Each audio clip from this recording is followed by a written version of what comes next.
Alors, c'est un sujet, vous imaginez, d'une importance capitale pour la santé, pour la formation, puisque l'ambition pour nous, à l'époque, je parle de 2014, on était en collectivité territoriale, c'était de permettre à la Martinique d'avoir un haut lieu de formation dans tous les domaines, infirmerie, IBOD, médecins, etc., et qui sont actuellement dans des locaux, mais des locaux qui ne sont pas très adaptés, il fallait absolument aller très vite d'ailleurs. Je profite pour remercier le maire de Fort-de-France de l'époque, qui a mis à la disposition de l'hôpital gratuitement le terrain. Ça a été une contribution de la ville de Fort-de-France. Et ensuite, les consultations ont pu être lancées pour choisir les architectes et lancer les travaux. Malheureusement, on a eu plusieurs plantages. Quand je parle de plantage, c'est pas méchant.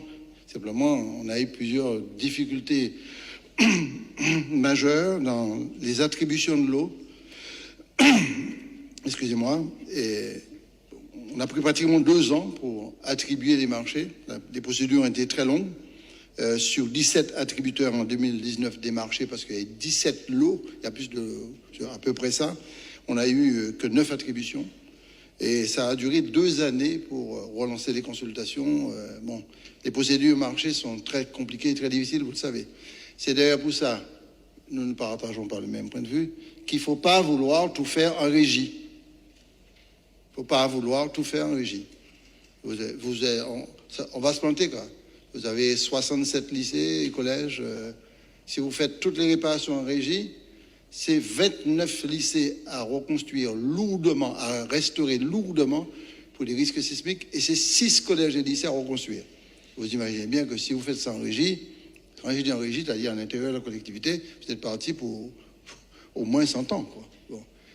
Comme on s'est entêté à tout vouloir faire en régie, et en supprimant souvent des outils extérieurs, ben on a ce genre de difficultés-là très importantes, et ça a donc pris 2 ans.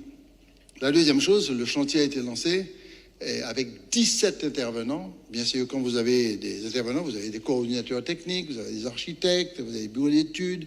C'est hyper compliqué. Bon, je suis pas un fanatique de marché unique, mais peu importe, c'est quand même 17. Nous avons repris son chantier et pendant un bon moment, on a eu 2 contraintes majeures. Premièrement, la Covid, mais contraintes partagées avec l'ancienne équipe, puisque on a eu ces problèmes de ralentissement, et deuxièmement, de graves problèmes de surcoût, et surtout de très nombreuses entreprises tombant en faillite. Et les techniciens qui sont dans la salle savent bien que quand une entreprise est dans cette procédure-là, eh bien, il faut faire un point sur l'état du chantier pour relancer la consultation. Quand vous avez une entreprise, ça va, mais l'ONI 5, l'ONI 7, l'ONI 8, l'ONI 10, ça devient hyper compliqué.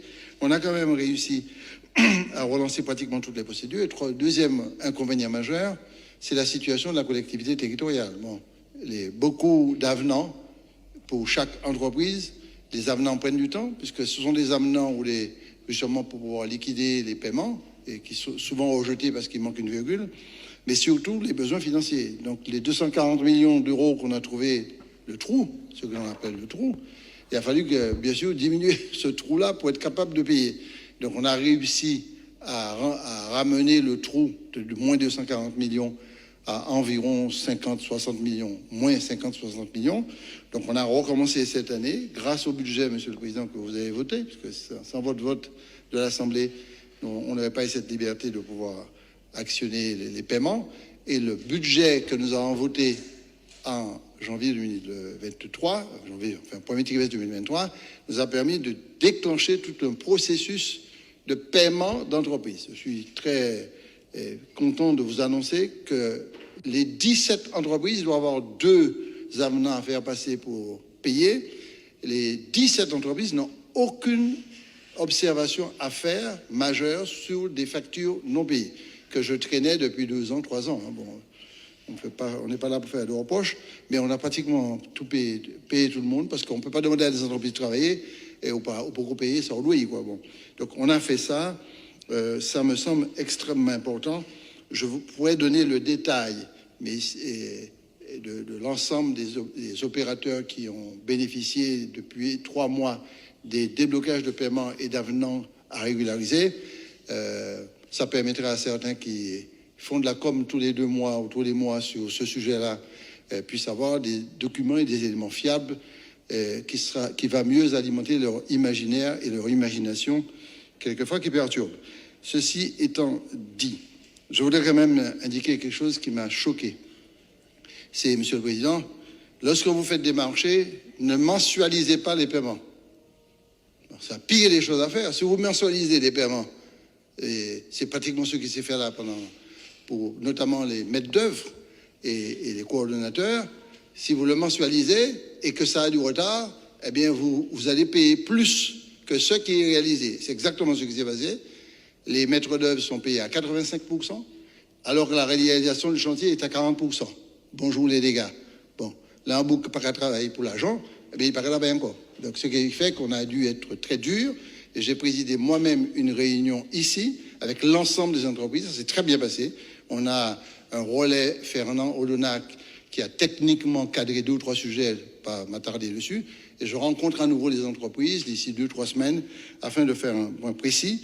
Le chantier est reparti et j'ai bon espoir qu'on puisse livrer ce chantier. Je préfère dire courant 2024 pour ne pas me faire des promesses en l'air.